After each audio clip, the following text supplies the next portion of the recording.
I'd also like us to look at like sort of the 10 things really that we can all do, and you can certainly have the last word. So maybe give me your top 5 things that people in the room this evening that we can all do to go away from here with a sense of what we can all do.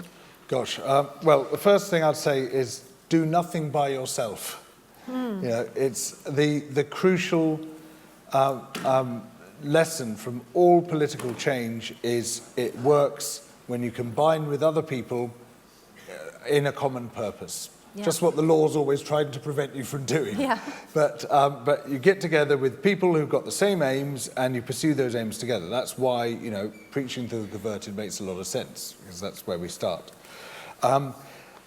We're in a great position now because you can join Extinction Rebellion, you can join the youth strike if you're young enough.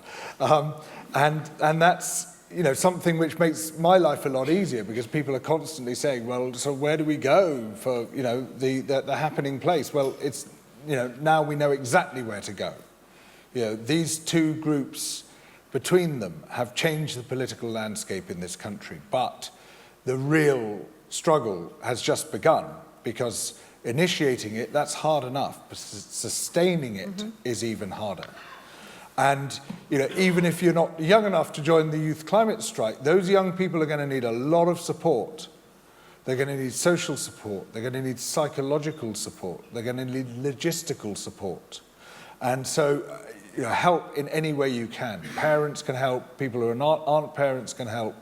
Extinction Rebellion is going to need a lot of numbers to fulfill the next stages of its campaigns, which are going to have to be big if the momentum is going to be sustained. People very quickly get protest fatigue, both the protesters and the people you're trying to reach through protest. And so we need to keep ramping it up, and that means more and more people coming into it all the time. But it doesn't mean you have to be on the front line. It doesn't mean you have to be arrested. Yeah. All of these groups need a huge amount of backroom work as well. Loads and loads of things, everything from producing banners to organising phone trees to whatever it might be. They all need, you know, there's far more work done before an event than there is during the event itself. So please make yourself available, make yourself useful. The next thing I'd say is use the most powerful medium that has ever been invented, and that is word of mouth. You know, whatever social media might bring us, whatever mainstream media might bring us, there is nothing as powerful as word of mouth, especially if that word is coming from someone you already know. So reach the people in the next circle, the people who might be sympathetic, the people who are already listening to you because you have a drink with them from time to time, whatever, but aren't quite there yet. Bring them in. Bring them into the circle. And use that incredible ability to talk and to listen that all humans possess. Very, very powerful medium that we greatly underuse. Join other campaigns as well. I mean, one I would like to highlight is the fantastic work initiated by Polly Higgins, who very sadly died just a few days ago. And her work was and is to make ecocide an international crime.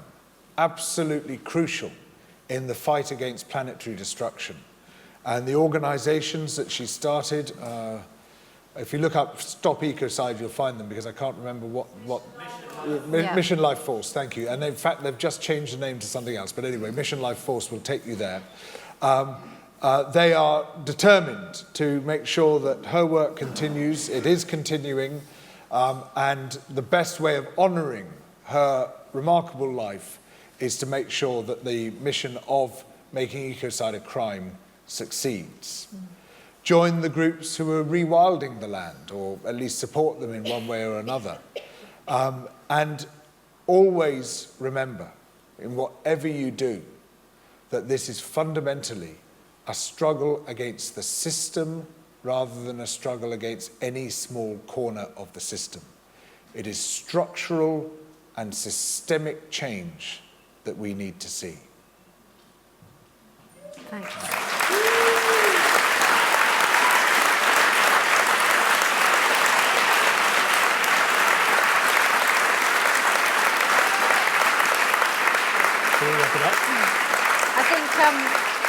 think that was 4.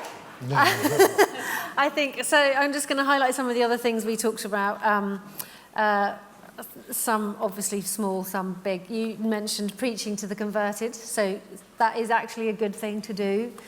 Work those low-hanging fruit, which you talked about through word of mouth. Buy British pulses. I thought that was a really nice thing that we can all do. There are lots of British pulses available on the market, and you know, much as we loathe the power of consumerism, if we increase demand for British pulses, then they will grow more British pulses. Campaigning for other things, like we spoke about a free ride in terms of air travel. George's stance is very much stop flying and enjoy a plant-based diet. Also, proportional representation is another campaign that we can get behind, and I know they've been talking about that this week in Parliament. I don't know how it went, but there was that was another great campaign to get behind. And you can vote Green in Bristol. So I am going to move into saying our thank yous. I mean, George, it's just really fantastic that we managed to get you here in Bristol, and I really have appreciated seeing the appetite and the love that people have for you, and the readiness to change. And I just want to thank you on behalf of all of us for your dedication. Like, you know, we're talking how many years now? 30, something around, lots of years, you know, and a lot of scrapes in that time, health issues, and but your commitment to the cause and the way you use your platform for change is absolutely exemplary, and I'm so grateful for it. So thank you. Thank you.